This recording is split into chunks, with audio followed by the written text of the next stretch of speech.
Hey everyone, Reaper here again with another unboxing video. As you know, I'm unboxing the PS5. I thought I would do a different perspective in this video with the last unboxing, which was my Xbox Series X.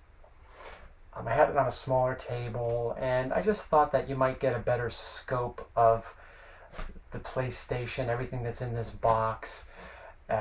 Like I said, all the contents, just laying it out right in front of you on the floor here. So this is a rare look at the floor in the comic book room. And as you can see behind me, we have the massive PlayStation wall, if you will, starting at the bottom with PlayStation 3 games. It spills over into here. As you see in my regular videos, PlayStation 3, 4, Sega CD, Sega Saturn. But here we have PlayStation 3 at the bottom row. And then right here we have PlayStation 2, PlayStation 2, PlayStation 2, PlayStation 1, PlayStation 2, PlayStation 1, 1. It's a massive haul and a massive list of games. So I thought it would be appropriate to film a PlayStation 5 unboxing right in front of it. So without further ado, let's get to it. As you can see, I have that microphone here, and old Russ Cochran, Tales from the Crypt, is helping me out. I've had this set right here for about almost 30 years now, so it's been with me for a while, for anybody that cares. So let's open this bad boy up and let's take a look at it. I was fortunate enough to get the PlayStation 5, do the pre-order day one.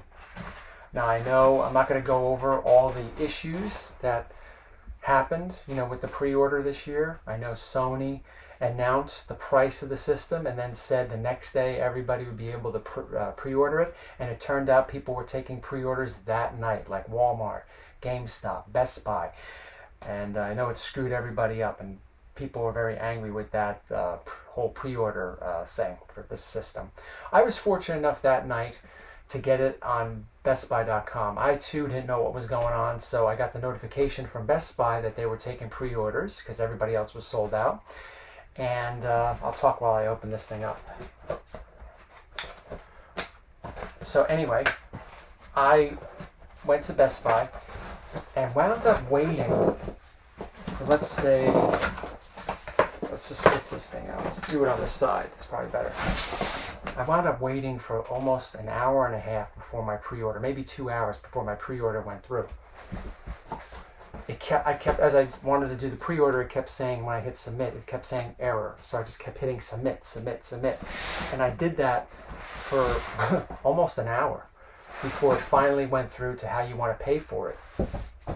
Nice little slip box.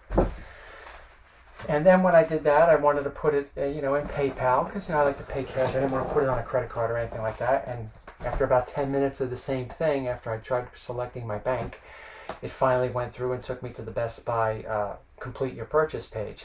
And about another half hour, keep getting error messages. I just kept hitting submit, submit, submit, thinking at least, that I probably wasn't going to get it. But I said, look, I got this far. Let's just continue with it to the end. And eventually it accepted my order.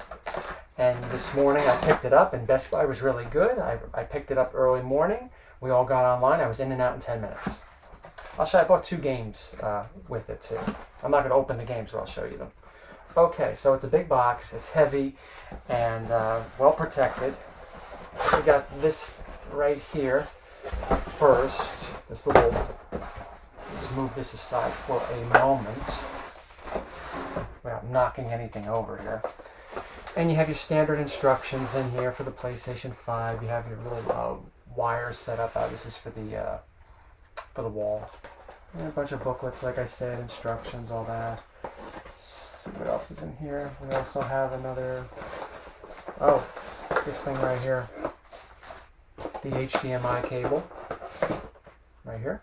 Nothing spectacular. Nothing that you haven't seen before with the other systems. So I'll just put that right here. Close that. Before we get to the much anticipated controller. Let's get to the stand. Yeah, this is I think this stand is going very underrated. It's really cool. You can use it to stand up the PlayStation and put it on its side. And I believe inside here has the screws that you have to use, or the screw rather, to put it into the system. So this is pretty cool. So that's in there. I remember with the original, with the PlayStation 2, the PlayStation 3, I believe the PlayStation 3, the PlayStation 4, where you had the option to stand it up. You had to buy the stand separately. But this one's a little different because of the shape, so I guess they figured, let's include it. Now let's get to the controller. I put this out of the camera now. This right here, wow. Triggers feel really good. It feels very comfortable in the hand. I know there's been a lot of talk about between the Xbox Series X controller and the PS5 controller, what really is next gen. And the Xbox Series X controller, as you know, I'll show a comparison towards the end of the video with the controllers, is very much the same thing from the Xbox One. And the PlayStation 4 controller was a bit different than the previous generations, the DualShock 1, 2, and 3. But I still think the Xbox One controller beat out the PlayStation 4 controller. With so far from what I've been hearing and how I have the Xbox, as you know, and feeling this one in my hands, this one feels a lot better than the Xbox Series X controller. The Xbox Series X controller is great too. I'm not saying anything bad about it. It's a great controller. But this really feels very comfortable.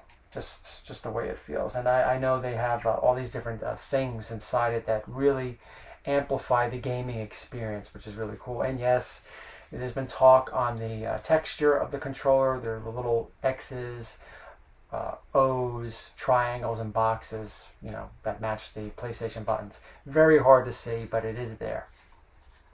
Wow, very nice. Very nice. All right. So now let's get to the actual system. Let's turn this thing on its side again because it's looking to be pretty heavy. Yeah, it's heavy, all right. It's a real big system. This generation of video game systems with the Xbox Series X and PlayStation 4, they're very bulky. I don't, last time with PlayStation, it seemed like they were going for a very sleek look. And I don't know, this one's, let's just see. Let's take a look at it. We've also pictures of it. Let's get it in our hands.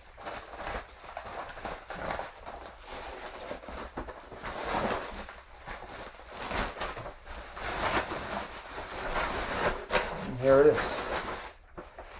Let's move this over here. Let's throw this off screen. Or at least I think I threw it off screen. And here it is. Get a little closer to you. PlayStation 5. It seems like it was just yesterday PlayStation 4 came out, and here we are already, 2020 PlayStation 5. But so far, it's not bad looking. I mean, I don't know. I mean, I'm not necessarily a big fan of the way this thing is shaped. If it's big, it's big. No big deal. I don't know how these things work. I don't know how all the things that you need to make these things work. So maybe they needed to have a bigger system to have all the special things that make a PlayStation 5 a PlayStation 5. So I don't know about, I'm not going to criticize that. But just the way these things are up like that, I'm like, I don't know. It's going to take a little while for me to warm up to that. But it's here. PlayStation 5. I'm anxious to try it out. Anxious to see some of those next-gen games on it. Now, before we go, I just want to talk about a couple other things. I purchased 2 games with it. I purchased Sackboy. What is it called? Sackboy: A Big Adventure. I heard some pretty good things about that. And it's a platformer, so I like platformers. And I bought Godfall, which is very much like a Diablo-type game, dungeon crawler. I love dungeon crawlers. They're some of my favorite games to play, my favorite genre. So these would be pretty interesting. I am interested in Demon Souls. I am interested in getting Demon Souls, but I don't know, it might be a little too hard for me. But before I go, let's take a look at the controller one more time. In comparison to the Xbox Series X controller. Now, like I said, here's the Xbox Series X, very much the same thing when it comes to last generation. A couple differences, right? Little differences, particularly with the D-pad and some of the texture on the triggers and on the actual controller. But I don't know. This D-pad is fine. The PlayStation D-pads were never a problem. This one feels really good. I just like the overall look of this controller. Now, I only bought one controller. So why didn't you buy two? What I should have bought was that charging system, but I didn't buy two because I always like to wait for other colors to come out before I get a second controller. I don't like having two of the same and then a new color comes out and I'm like, oh, I want to get that. There's really no reason for me to have three controllers. So for my second controller, I like to wait until other colors are available. And in particular, I love to go with red as my second controller. This is the PlayStation 4 controller. I waited for PlayStation to come out with multicolors. It didn't take that long. They came out with blue, they came out with white, they came out with the red, and some other colors along the way, like camo color and all that. But nothing beats a red for me. So when a red PlayStation 5 controller does come out, that will be my second controller for the PlayStation 5. Well, thank you for watching. I appreciate it. For those of you that were lucky enough to be able to get the pre-order, to get your systems today, make a video, talk about it, do whatever, leave comments. I'd like to hear what you have to say about it. For those of you that were unfortunately not lucky enough to get a pre-order, a system today, I heard that there's going to be still a lot left over for the rest of this year. In particular, I think Best Buy was, I think it's a little too late now since it's the day of, but they were making some of these available, and other stores making these available throughout the day, and I know there's going to be more available on Black Friday and probably before Christmas for both the PlayStation 5 and the Xbox Series X. So you just have to keep up with that, look online, see what times they're going to be available, see if they're going to allow you to show up at the store, do whatever. But there is still some hope for those that really, really want it to get it this year, and you don't have to wait until next year. But thank you all for watching. I appreciate it. Sorry again. I mean, I wanted to do it this way. I know it seems a little awkward, but thank you for watching, and be safe out there. Take care.